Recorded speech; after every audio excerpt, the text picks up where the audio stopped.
नमस्कार मित्रों, माई astro school में आप सभी का स्वागत है। आज मैं आपको तंत्र और उससे जुड़े षटकर्म के बारे में बताने जा रहा हूँ। आप तंत्र में जो षटकर्म होते हैं, मारण, मोहन, वशीकरण, स्तंभन, उच्चाटन और आकर्षण, इन कर्मों के बारे में किस कर्म के क्या फ़ायदे हैं, ये मैं आपको बताने जा रहा हूँ। सबसे पहले हम बात करते हैं मारण कर्म की। मारण यानी कि किसी को मारना। अब इस कर्म के आधार पर वैसे तो ये गलत कर्मों में निहित है, लेकिन यदि कोई दुष्ट व्यक्ति है जिसके लिए मारण की आवश्यकता पड़ती है, तो इस कर्म में हम उसको दंड देने के लिए इस कर्म का प्रयोग करते हैं। इसमें जैसे कि मारण कर्म यदि किसी व्यक्ति पे किया जाता है तो वो या तो शमशान से किया जाता है और या फिर किसी देवी शक्ति के माध्यम से। इसमें उस व्यक्ति की भूख प्यास लगना कम हो जाती है और विभिन्न प्रकार की उसके जीवन में बाधाएं आती हैं। धीरे धीरे करके जब वो आगे बढ़ने लगता है तो उसकी उन्नति वगैरह सब कुछ रुक जाती है, शरीर एकदम क्षीण पड़ जाता है, जिसके कारण कुछ समय में उसकी मृत्यु हो जाती है। ये क्रिया मारण कहलाती है। अब मोहन कर्म की बात करते हैं। मोहन कर्म जैसे कि कोई भी शक्ति है, देवी है, देवता है, वो इस पृथ्वी से अलग है। केवल हनुमान और काली आदि इस पृथ्वी पे चलायमान है। यदि हम उस कर्म को सिद्ध करना चाहते हैं या कोई साधना करना चाहते हैं तो ऐसे में उस शक्ति का हमको मोहन करना पड़ता है। उस शक्ति को हम बुलाने के लिए, उसको सिद्धि प्राप्त करने के लिए मोहन कर्म आवश्यक होता है, तो इसलिए इस कर्म को किया जाता है। अब तीसरा कर्म है इसका वशीकरण। वशीकरण कर्म में जैसे कि कोई व्यक्ति है, उसका शादीशुदा जीवन है, उसमें उसको किसी प्रकार की समस्या है, लड़ाई है, झगड़े हैं, कलह है, क्लेश है, किसी भी प्रकार की उसको समस्या यदि आती है तो ऐसे में हम उसको वशीकरण कर्म के करके, यानी किसी को वश में करना, आपस में उसका मतभेद समाप्त कर देना, आपस में प्रेम भाव का उत्पन्न होना, इस कर्म को वशीकरण के तहत किया जाता है।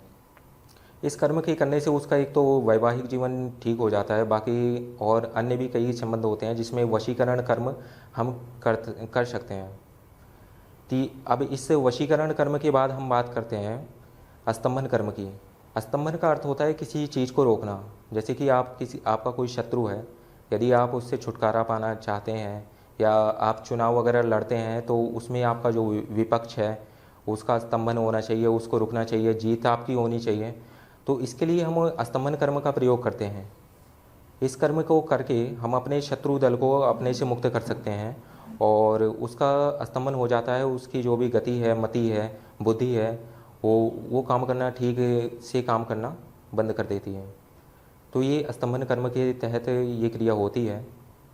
और इसकी जो 10 महाविद्याओं में इसकी देवी है वो बगलामुखी है। बगलामुखी के द्वारा ये प्रयोग किए जाते हैं। अन्य भी कई शमशान के भी प्रयोग हैं जिसके द्वारा इस कर्म को किया जा सकता है। अब इस कर्म के बाद हम बात करते हैं आकर्षण कर्म की। यदि कोई व्यक्ति अपने घर से चला गया है किसी भी प्रकार से, किसी भी कारण से, तो उसको हम वापस जो है बुला सकते हैं आकर्षण कर्म के कारण। इस कर्म को विभिन्न प्रकार से किया जाता है और इसकी बहुत ही आवश्यकता होती है। यदि इंसान के जीवन में आकर्षण नहीं है तो उसको मतलब कि किसी भी प्रकार से वो कोई भी काम करता है तो उसमें लोग उसकी मतलब कि उस पर ज़्यादा ध्यान नहीं देते हैं। यदि उसके जीवन में आकर्षण है, उसके चेहरे पे एक दिव्य तेज है, तो उसकी ओर लोगों का अट्रैक्शन ज़्यादा होता है। तो ऐसा कर्म पैदा करने के लिए हम किसी के साथ में आकर्षण कर्म के द्वारा उसके विचारों को, भावों को एकदम बदल सकते हैं। अब इसके बाद हम बात करते हैं उच्चाटन कर्म की। उच्चाटन कर्म क्या है? यदि कोई इंसान आपसे शत्रुता पे हावी है या किसी को भूत प्रेत आदि क्रिया है, परेशानी है, तो ऐसे व्यक्ति के ऊपर हम उच्चाटन प्रयोग करते हैं। यदि आपका कोई शत्रु है, बिना जाने बूझे आपको परेशान कर रहा है, तो उसका उच्चाटन करके हम उसको अपने से दूर कर सकते हैं, उसको मित्रवत बना सकते हैं या उसको अपने जीवन से निकाल सकते हैं। जैसे कि इंसान पागल भी हो जाता है तो इसी कर्म के द्वारा, उच्चाटन कर्म के द्वारा किसी भी इंसान को पागल किया जा सकता है, उसकी मति को भ्रष्ट किया जा सकता है। ये कर्म उच्चाटन के तहत आता है। इस कर्म के बाद हम बात करते हैं विद्वेषण की।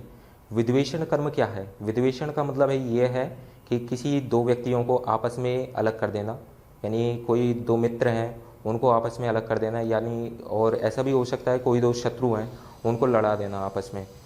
तो इस कर्म के तहत उसको किया जाता है। विद्वेषण के द्वारा आप किसी भी अपने शत्रुओं को, दो शत्रुओं को आपस में लड़वा सकते हैं और इससे आपका जीवन सही हो जाता है। तो लेकिन इन कर्मों में क्या है कि आप सोच समझ के इन कर्मों को करना चाहिए और सही कर्मों के लिए किया जाना चाहिए। वैसे तो तंत्र यदि आप सही कर्मों के लिए लेकर चलें तो सही है, और गलत करेंगे तो गलत के लिए तो गलत ही परिणाम आपको मिलेगा इस चीज़ के लिए। तो ये षट कर्मों की बात हुई। अब हमारा नेक्स्ट टॉपिक आगे हम आपको देंगे, वो भी तंत्र से जुड़ा हुआ होगा। जय माता की।